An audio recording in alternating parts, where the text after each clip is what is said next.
The destruction of Sodom. When the two angels reached Sodom in the evening, Lot was sitting at the gate of Sodom. As soon as Lot saw them, he stood up to greet them and bowed to the ground. "My lords," he said, "please come down to your servant's house to stay the night and wash your feet. Then you can make an early start on your journey." "No," they said, "we shall spend the night in the square." But he pressed them so much that they went home with him and entered his house. He prepared a meal for them, baking unleavened bread, and they had supper. They had not gone to bed when the house was surrounded by the townspeople. The men of Sodom, both young and old, all the people without exception. Calling out to Lot, they said, "Where are the men who came to you tonight? Send them out to us so that we can have intercourse with them." Lot came out to them at the door, and having shut the door behind him, said, "Please, brothers, do not be wicked. Look, I have two daughters who are virgins. I am ready to send them out to you for you to treat as you please. But do nothing to these men since they are not under the protection of my roof." But they retorted, "Stand back. This fellow came here as a foreigner, and now he wants to play the judge. Now we shall treat you worse than them." Then they forced Lot back and moved forward to break down the door. But the men reached out, pulled Lot back into the house with them, and shut the door, and they dazzled those who were at the door of the house, one and all, with a blinding light, so that they could not find the doorway. The men said to Lot, "Have you anyone else here, your sons, your daughters, and all your people in the city? Take them away, for we are about to destroy this place, since the outcry to Yahweh against those in it has grown so loud that Yahweh has sent us to destroy it." So Lot went off and spoke to his future sons-in-law, who were to marry his daughters.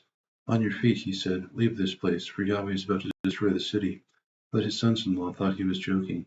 When dawn broke, the angels urged Lot on. "On your feet, take your wife and your two daughters who are here, or you will be swept away in the punishment of the city." And as he hesitated, the men seized his hand and the hands of his wife and his two daughters, Yahweh being merciful to him, and led him out and left him outside the city. When they had brought him outside, he was told, "Flee for your life. Do not look behind you or stop anywhere on the plain. Flee to the hills, or you will be swept away." "Oh no, my lord," Lot said to them. "You have already been very good to your servant and shown me even greater love by saving my life. But I cannot flee to the hills, or disaster will overtake me and I shall die. That town over there is near enough to flee to and is small. Let me flee there. After all, it is only a small place, and so survive." He replied, "I grant you this favor too, and will not overthrow the town you speak of.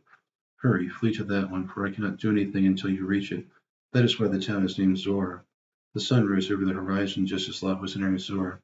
Then Yahweh rained down on Sodom and Gomorrah brimstone and fire of his own sending.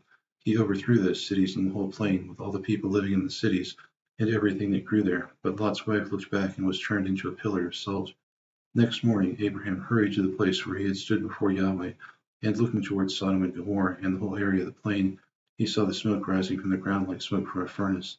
Thus it was that when God destroyed the cities of the plain, he did not forget Abraham, and he rescued Lot from the midst of the overthrow, when he overthrew the cities where Lot was living.